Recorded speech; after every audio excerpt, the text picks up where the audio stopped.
Hallo, in diesem Video geht es um das Goethe-Zertifikat B2. Und zwar werden wir uns fragen, was kann ich mit dem Goethe-Zertifikat B2 überhaupt alles so machen? Wo ist es anerkannt? Und wie ist es aufgebaut? Und außerdem gibt es wieder noch PDFs zum Herunterladen. Damit du weiterhin auch nichts verpasst, klicke hier unten gleich auf Abonnieren und schon kann es auch losgehen. Du musst eine Deutschprüfung ablegen, dann ist das Goethe-Zertifikat eine super Wahl und ich zeige dir, was du damit alles machen kannst. Ganz am Anfang möchte ich dir zeigen, wie das Video aufgebaut ist. Ich zeige dir als allererstes die verschiedenen Goethe-Prüfungen, die es so gibt, auf dem B2-Niveau. Dann schauen wir uns die Prüfung B2 Deutsch an und warum du da eine Prüfung machen solltest und warum eigentlich mit dem Goethe-Institut. Und dann fragst du dich vielleicht, kann ich denn damit studieren oder kann ich das für meinen Beruf benutzen? Das schauen wir uns auch noch an. Und dann zeige ich dir, wo das Goethe-Zertifikat überall anerkannt ist. Und ganz am Ende schauen wir uns auch noch an, wie so eine Prüfung auf B2-Niveau ungefähr aussieht. Hier zeige ich dir die verschiedenen Goethe-Prüfungen auf dem B2-Niveau. Zum Goethe-Zertifikat gibt es angepasste Prüfungen zu verschiedenen Zwecken. Wie du siehst, gibt es die normale B2-Prüfung, die wird unterteilt in Deutsch Jugendliche und Deutsch Erwachsene. Und dann gibt es noch das Goethe Pro. Goethe Pro bezieht sich auf den Beruf. Da hat man einmal die allgemeine Prüfung und dann auch noch eine Goethe Pro Pflegeprüfung. Die Pflegeprüfung bezieht sich nur auf B2-Niveau, was man in Pflegeberufen in Deutschland halt braucht. Das Goethe Pro für den Beruf, also der Titel dieser Prüfung ist einfach nur Goethe Pro, das ist die allgemeine Goethe Pro Prüfung, die bezieht sich aber auf den Beruf und die prüft, was für ein Niveau, Sprachniveau du eigentlich hast. Und zwar, deswegen steht hier A1 bis C2, da wird dein Niveau getestet und die Fragen darin und so weiter beziehen sich halt alle auf den Beruf. Die gucken dann, auf welchem Niveau sich dein Deutsch befindet in Sachen Beruf. Alles, was mit Beruf zu tun hat. Und wenn du dieses Zertifikat dann hast, kannst du das für deine beruflichen Zwecke benutzen. Jetzt sind wir im nächsten Teil angelangt und wir fragen uns, warum wir überhaupt eine Prüfung machen sollten und warum denn überhaupt mit Goethe. Und zwar kommt man bei manchen Zwecken einfach nicht drum herum, eine Prüfung abzulegen. Aber vielleicht überlegst du dir gerade, ob das wirklich wichtig oder nötig für dich ist. Und ich möchte hier dir bei der Entscheidung ein bisschen helfen. Also in unserer Welt heutzutage ist es wirklich wichtig, auch andere Sprachen zu lernen und diese auch auf einem bestimmten Niveau einfach zu beherrschen. Besonders wenn man in einem fremden Land wohnt und dort arbeiten möchte, ist es doch wichtig, sich mit den Menschen auch auszutauschen, damit man sie und ihre Kultur auch versteht und die einfach auch miterleben kann. Und außerdem ist es auch wichtig, wenn man seine Sprachkenntnisse nachweisen kann. Besonders wenn man sich zum Beispiel an Hochschulen anmelden möchte oder für Firmen oder irgendwelche politischen Stellen, ist so eine Prüfung des Goethe B2 zum Beispiel, ist da auch international anerkannt. Natürlich ist es auch gut für den persönlichen Erfolg, für den Alltag oder den Beruf, das ist egal. Also das Sprachenzertifikat stellt einfach eine bewährte Errungenschaft dar. Eine Sache möchte ich dir noch mit auf den Weg geben. Und zwar kannst du hier bei Home Studies speziell auf dich zugeschnittenen Unterricht machen, online, total flexibel mit deinem eigenen Lehrer. Und da kannst du dich natürlich super auf die Prüfung vorbereiten, genau nach deinen Vorstellungen. Also nutz die Chance und klicke gleich hier oben auf den Link. So, und nun geht es weiter mit unserem Video. Als nächstes, wir hatten ja eben schon das Thema Beruf und Studium, da fragst du dich vielleicht, kann ich denn damit überhaupt schon studieren? Ist das schon genug, ein B2? Und kann ich es auch für den Beruf richtig nutzen? Und zwar gucken wir uns den Beruf als erstes an. Ist das Goethe B2 ein Zertifikat für den Beruf? Ich muss dir dazu sagen, ja, in Deutschland gibt es viele Ausländer, die Arbeit suchen und deswegen ist es natürlich super, wenn du deiner Bewerbung ein Sprachenzertifikat anhängen kannst. Das Goethe-Zertifikat ist natürlich auch deutschlandweit sehr berühmt und deswegen ist das eine gute Wahl, wenn du da das B2-Zertifikat oder allgemein ein Goethe-Zertifikat machst. Die Arbeitgeber möchten sich natürlich auch absichern, weil es kann sein, dass du in deinem Lebenslauf einfach B2 reinschreibst.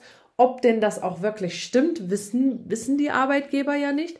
Und wenn du das Zertifikat noch mit dranhängst, dann wissen die, okay, er oder sie kann jetzt nicht nur gut sprechen, sondern kann auch gut schreiben und auch hören und so weiter. Ich möchte hier mit dir auch mal wirklich ehrlich sein. Und zwar finde ich, dass ein Zertifikat unter B2, also B1 oder so, keine Qualifikation ist für einen Bürojob oder irgendeine Leitposition und so weiter. Weil B1 liegt einfach weit unter dem B2-Niveau. Ich würde, wenn man die Sprachzertifikate einfach mal so aufteilt, würde ich sagen, oder die Niveaus aufteilt, kann man sagen A1 bis B1, das sind so die Grundlagen, die man einfach haben sollte, aber B2 gehört dann schon wieder ein Stückchen weiter nach oben. B2 gehört dann schon in den nächsten Packen und zwar B2 bis C2. Da geht es dann wirklich darum, dass man auf höherem Niveau einfach sprechen kann, schreiben kann und so weiter. Denn B1 ist immer noch auf dem unteren Niveau, wo man über alltägliche und persönliche Dinge spricht und auch nur diese richtig verstehen kann. B2 aber dann schon, da geht es um fremde Dinge, um Diskussionen, Berichte und so weiter, ja. Das ist auf jeden Fall ein riesengroßer Schritt nach oben und deswegen denke ich, dass man mit dem B2, weil es halt auch da sehr um fremde Dinge und so weiter geht, damit kann man erst ein aktiver Teil der Gesellschaft sein, weil mit B2 bezieht man sich immer noch irgendwie auf sich selber, seine eigenen Erfahrungen und so weiter. Ab B2 ist das dann nicht mehr so. Deswegen rate ich dir wirklich, auch für dich selber, für dich selber persönlich, nicht unbedingt wegen Beruf und Studium, sondern auch einfach, um dich selber weiterzuentwickeln, ist B2 sehr, sehr wichtig. Als nächstes gucken wir uns das Studium an. Geht denn da B2? Und die klare Antwort ist jein. Und zwar haben wir hier das Problem, dass in Deutschland nur circa 20% der deutschen Universitäten oder Hochschulen, die akzeptieren B2. Also, ich muss aber auch dazu sagen, es reicht womöglich nicht aus. Auch wenn du jetzt eine Universität findest, die B2 akzeptiert, muss ich sagen, du solltest mindestens ein C1 für den Studienstart haben. Aber am besten ist C2. Also B2 wird bei 20% der Universitäten anerkannt, C1 dann schon bei mehreren, aber C2 natürlich dann wirklich auch bei jeder Universität. Das ist klar, das ist ja das höchste Niveau und meiner Meinung nach braucht man C2. Ich studiere selber noch nebenbei und man muss ja Bücher ausleihen und selber auch ein bisschen forschen und so weiter, ja, Recherche machen. Und es ist wirklich so, dass ich als Muttersprachlerin mit sehr gutem Deutsch teilweise Sätze mehrmals lesen muss, weil sie einfach schwierig sind. Und das Problem ist, wenn du jetzt anfängst zu studieren mit einem B2, das reicht einfach nicht aus. Du kommst nicht hinterher, du bleibst stecken, du hast schlechte Erfahrungen, kriegst schlechte Noten und am Ende gibst du vielleicht sogar dein Studium auf. Natürlich, während des Studiums verbessert sich dann dein Deutsch natürlich. Deswegen würde ich wirklich raten, lerne noch ein bisschen länger Deutsch, starte mit C1, das ist okay, das ist so ein Minimum, was ich raten würde. Versuche das zu tun. Dein Deutsch verbessert sich dann mit der Zeit. Am Ende hast du dann natürlich auch ein C2-Niveau während deines Studiums sicherlich dann auch erreicht. Aber der Start wäre wirklich sehr holprig und schwierig. Es gibt aber eine Möglichkeit für dich, wenn du sagst, okay, ich habe mein B2, ich möchte aber jetzt wirklich studieren, die Zeit rennt mir weg sozusagen, Dann gibt es die Möglichkeit zu einer Aufnahme in einem Studienkolleg. Und das möchte ich dir gleich kurz erzählen. Und zwar ein Studienkolleg ist das. Ich habe hier eine Definition, die lese ich jetzt einfach mal vor. Ein Studienkolleg, das ist eine Bildungseinrichtung, die ausländischen Schülern, die an einer deutschen Universität studieren wollen, hilft, sich richtig darauf vorzubereiten.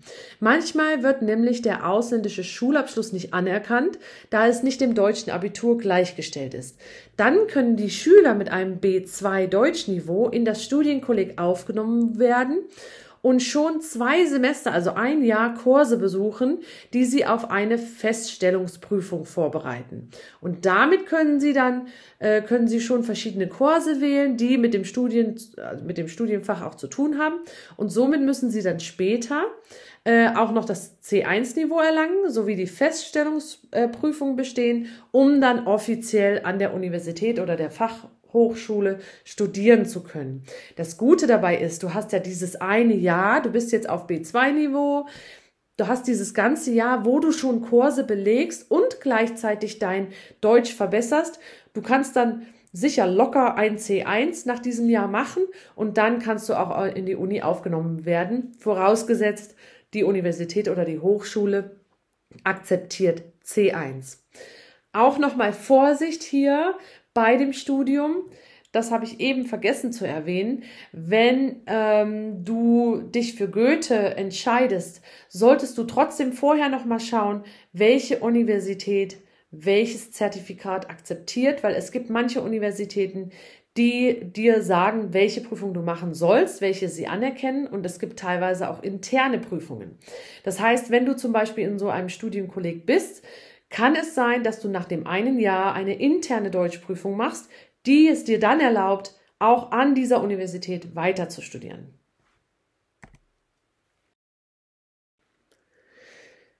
Gut, als nächstes fragen wir uns vielleicht auch allgemein, wo ist denn das Goethe-Zertifikat überall so anerkannt? Also, ganz einfache Antwort, Goethe-Zertifikat ist weltweit bekannt und auch anerkannt bei allen möglichen Sachen, bei Unternehmen, bei Schulen, Universitäten und staatlichen Stellen. Aber was ich eben auch gesagt habe, Vorsicht da auch wieder, es gibt interne oder auch spezielle Prüfungen, die verlangt werden. Also, wenn du da irgendwo studieren möchtest oder auch manche Unternehmen oder so, die haben ihre eigenen Regelungen und da solltest du vorher nachschauen, ob das Goethe auch akzeptiert ist. Goethe ist aber weltweit anerkannt und wird von vielen, wirklich sehr vielen Schulen und so weiter anerkannt und akzeptiert.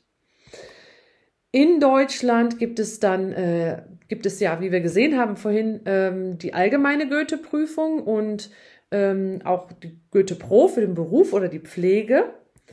Und viele Arbeitgeber in Deutschland sehen auch dieses Zertifikat dann als ein Plus an und das bringt dir natürlich auch viel. Zum Beispiel kann es sein, dass du einen gut bezahlten Job dadurch findest. Jetzt schauen wir uns noch ganz kurz an, wie die Prüfung überhaupt so aussieht und aufgebaut ist. Also, im Allgemeinen sind die Prüfungen alle gleich aufgebaut. Das ist jetzt egal. Die unterscheiden sich dann bezüglich des Niveaus und des speziellen Faches. Also, wenn es jetzt um Beruf geht oder die Pflege und so weiter. Hier schauen wir uns jetzt mal die B2-Prüfung an für Erwachsene. Und die hat mehrere Teile, die mit alltagsrelevanten Themen zu tun haben. So, wie du siehst, wir haben einen schriftlichen Teil und einen mündlichen Teil. Der schriftliche Teil besteht aus Leseverstehen, Hörverstehen und dem schriftlichen Ausdruck. Und der mündliche Teil, da geht es halt um das Sprechen. Das Leseverstehen wird unterteilt in 5 Teile. Einmal sollst du, also im ersten Teil dieses Subtests, ja, das nennt man Subtests, das Leseverstehen. Im ersten Teil davon sollst du Einstellungen und Haltung verstehen können. Dann solltest du Informationen verstehen können. Das siehst du im Teil 3 auch. Da ist es aber eine andere Aufgabe. Da hat man dann Multiple Choice. Im Teil 4 sollte man Standpunkte verstehen können und im Teil 5 sollte man Regeln und Instruktionen verstehen können. Im Hörverstehen dann hat man nur 4 Teile. Da sollte man Alltagsgespräche, dann Informationen, Aussagen und Vorträge verstehen können. Im schriftlichen Ausdruck dann geht es im Teil 1 darum, dass man seine Meinung äußert. Also Produktion heißt etwas schreiben, selber schreiben und dann seine Meinung äußern. Und bei zweitens hat man dann eine Interaktion, Korrespondenz, das heißt oft ein Brief oder eine E-Mail oder so. Und da sollte man dann eine persönliche Mitteilung verfassen. Also Brief oder E-Mail ist das meistens. Genau. Im mündlichen Teil haben wir 2 Teile, also im mündlichen Subtest haben wir 2 Teile. Der erste Teil, da geht es auch um die Produktion und Interaktion. Das heißt, du sollst vor einem Publikum sprechen und dir werden Fragen gestellt und die musst du dann beantworten. Produktion heißt, du sprichst selber, ja, du sagst etwas, und Interaktion heißt dann ein Dialog, mit Leuten sprechen. Im zweiten Teil nämlich hast du dann nicht einfach nur die Produktion wie eine Art Vortrag, sondern ihr habt echten Dialog, wo ihr Argumente pro und contra erörtern müsst. So, und jetzt möchte ich dir noch dazu sagen, wenn du dir diese einzelnen Teile mal genauer anschauen möchtest, dann geh doch einfach mal direkt in meine Videos rein, weil da habe ich für jeden einzelnen Teil ein eigenes Video, wo wir Übungen durchgehen und du dir das genau nochmal mit mir anschauen kannst. Ich helfe dir, wie du dich gut darauf vorbereitest, was du zu Hause machen kannst, und ich gebe dir Tipps und Tricks für die Goethe-Prüfung B2. So, ich hoffe, wir sehen uns dann beim nächsten Mal wieder, ob es jetzt in der C1-Prüfung ist oder in den einzelnen Teilen der B2-Prüfung, weil du da doch nochmal eine Frage hast. Ich freue mich, wenn ich dir helfen kann. Und wenn du dann das B2 in der Tasche hast, dann freuen sich auch deine Kommilitonen oder deine Arbeitskollegen, dass du auch dabei bist. Hat dir das Video gefallen? Dann würden wir uns sehr freuen, wenn du uns einen Like gibst. Schön, dass du auch dabei warst. Es hat mir wirklich viel Spaß bereitet und ich hoffe, wir sehen uns in den anderen Videos wieder. Such dir doch einfach eins aus. Ich würde sagen, gehen wir zu Sprechen, Teil 1 vom Goethe-Zertifikat B2. Und das findest du hier.